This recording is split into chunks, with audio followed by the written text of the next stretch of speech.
పైన వేసుకోండి కొంచెం పైన. కూరలో కలిపి ఉండడం కాదు, కూర పైన వేసుకొని తినండి.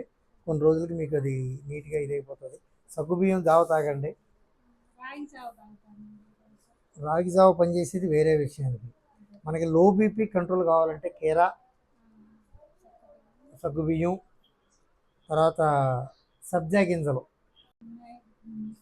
మీరు ఎక్కువసేపు నానబెట్టి కొంచెం బెల్లం వేసుకొని అది తినేస్తే సరిపోతుంది.